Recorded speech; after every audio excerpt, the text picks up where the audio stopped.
গল্প অরোরা পর্ব ৬৬ লেখা সামিয়া খান। মাঝে মধ্যে বৈশাখীকে দেখে ইমতিয়াজ অবাক হওয়ার চূড়ান্ত পর্যায়ে পৌঁছে যায়। মেয়েটা কত সুন্দর, বাড়িও সামলাচ্ছে, আবার নিজের কর্মক্ষেত্র এক এক কদম করে এগিয়ে চলছে। ডাক্তার হওয়ার পরেও নিজের 4 সন্তানকে দেখাশোনা করা মোটেও কোনো মায়ের জন্য সহজ হয় না। তবে এই কঠিন কাজটাকে যেন সহজ করে নিয়েছে বৈশাখী। মাত্র কিছুদিন পূর্বে সে তার চতুর্থ সন্তানকে জন্ম দিয়েছে, অথচ আজকে হসপিটালে যাওয়ার জন্য একদম তৈরি। যদিও ইমতিয়াজ পরে মানা করে দিয়েছে, কারণ বৈশাখীর এখন ম্যাটারনিটি লিভ চলছে। এজন্য রাজ্যের অভিমান জমেছে বৈশাখীর মনে। কেন ওকে ইমতিয়াজ হসপিটালে যেতে দেবে না, যেখানে নিজে রেডি হয়ে ঠিকই ডিউটিতে যাচ্ছে? রাগ করে লাভ নেই, শরীর এখনও পুরোপুরি সুস্থ না যে হসপিটালে ডিউটিতে যেতে হবে। আমার ভাই, এত টাকার দরকার নেই। যদিও শেষের বাক্যটা ইমতিয়াজ মজা করে বলেছিল, কিন্তু এতে একেবারে তেলে বেগুনে জ্বলে উঠল বৈশাখী। এত টাকার দরকার নেই তাহলে কেন ডক্টর বানালেন? আমি বলেছিলাম। ইমতিয়াজ বিজ্ঞের মতো মাথা নাড়িয়ে বলল, ঠিক তুমি বলেছিলে। ডাক্তার সাহেব মিথ্যা বলবেন না। জি না, বিবি সাহেব পান। আমি মিথ্যা বলছি না। মনে আছে যখন প্রাইভেট পড়াতে যেতাম, তখন নিজেই তো বলতেন আমি কবে ডক্টর হব, কবে অ্যাপ্রন পড়তে পারবো। এখন সব ভুলে গেলেন? ভুলে যায়নি, তবে আমার খুব ইচ্ছে ছিল শুধু সংসার করার। ইমতিয়াজ সামান্য হাসল বৈশাখীর কথা। মেয়েটাকে পিছন দিক থেকে জড়িয়ে ধরে বলল, তোমাকে ডক্টর হিসেবে তৈরি করাটা তখন আমার কাছে সঠিক মনে হয়েছিল।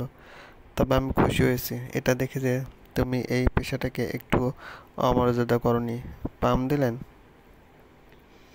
এই ভালো কথা বললেও পাম, তাই না?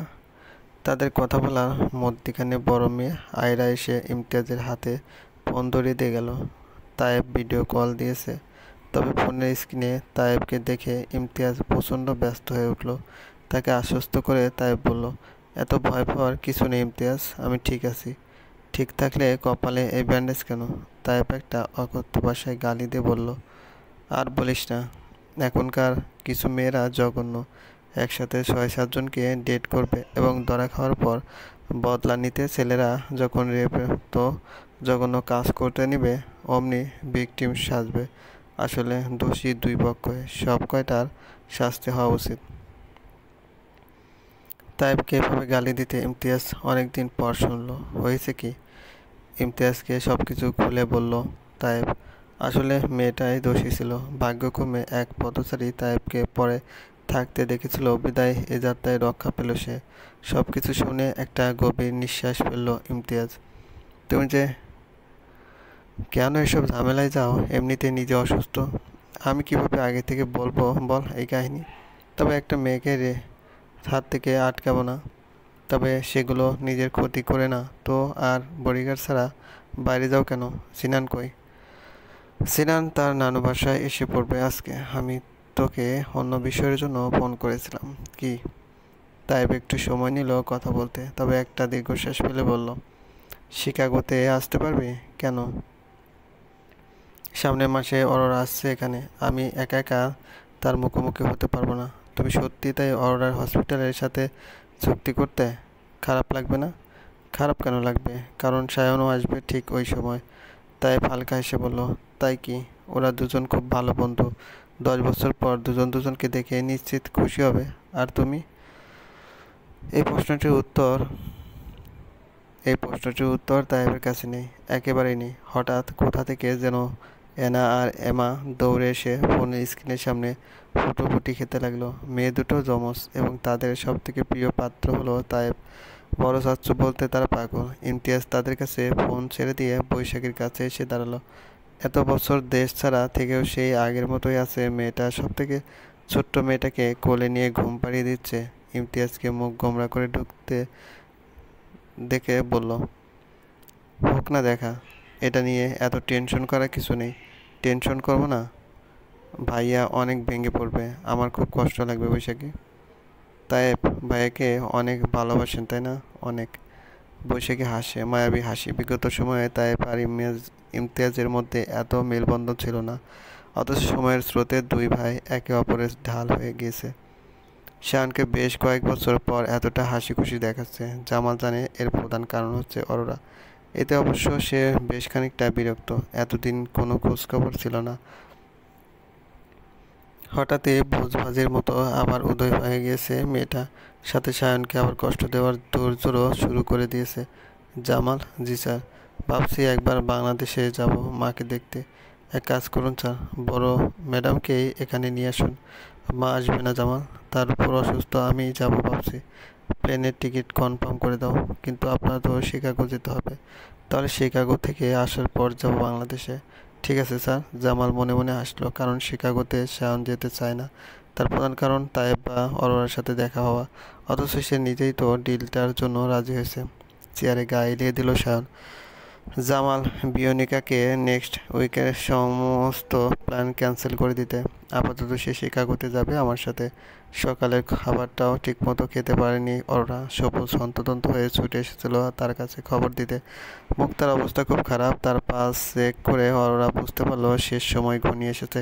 হসপিটাল থাকতে থাকতে সে বহু মৃত্যু দেখেছে, তবে আপনজনের মৃত্যু দেখার খুব কম সৌভাগ্য বা দুর্ভাগ্য হয়েছে। শেষ যার মৃত্যুতে শোকাভিভূত হয়েছিল সে হলো তার নিজের পেটের সন্তান। বাচ্চাটার জন্য কি কান্নাটাই না করেছিল সে।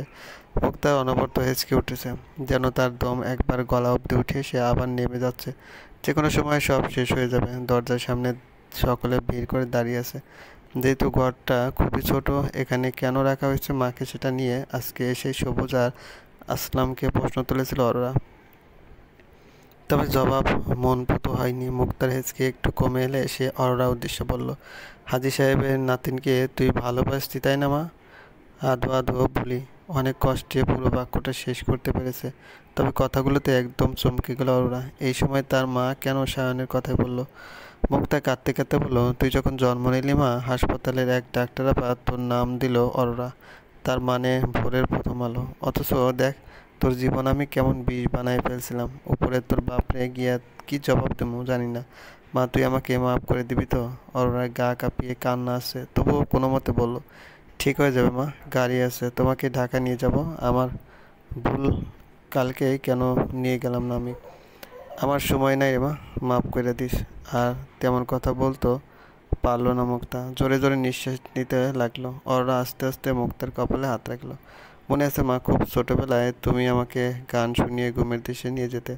বহুদিন হলো সেই সব গান শুনি না। সেই সময়গুলো আর ফেরত এলো না। মুক্তার গলা দিয়ে কোনো শব্দ এলো না। কথা বলতে চাচ্ছে সে, তার বদলে গলা দিয়ে ঘর ঘর করে একটা আওয়াজ এলো। পাশ থেকে আসলামের দ্বিতীয় বউ বলল, আপা কালেমা পড়েন, মায়ের শেষ সময় হয়েছে।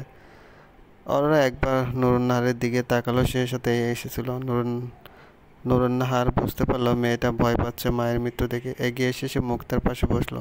অরোরা তোমার মাকে মাপ দিয়ে দাও। জানি অনেক সহ্য করেছো, তবে সে মৃত্যু পথযাত্রী। অরোরা ঠোঁট কামড়ে কান্না আটকালো। আস্তে করে একবার কালেমা পড়ে বিড়বিড় করে বলল, তোমাকে আমি মাফ করে দিলাম না মা, মাফ করে দিলাম। আমাকে পান করো না, সমস্ত মাতৃদুগ্ধের বিনিময়ে মাফ করে দিলাম। মুক্তা জোহরের আজানের আগে এই পৃথিবী ত্যাগ করে চলে গেল। হায়, পৃথিবী যেন শূন্যতার কাছেই চিরস্থায়ী চলবে।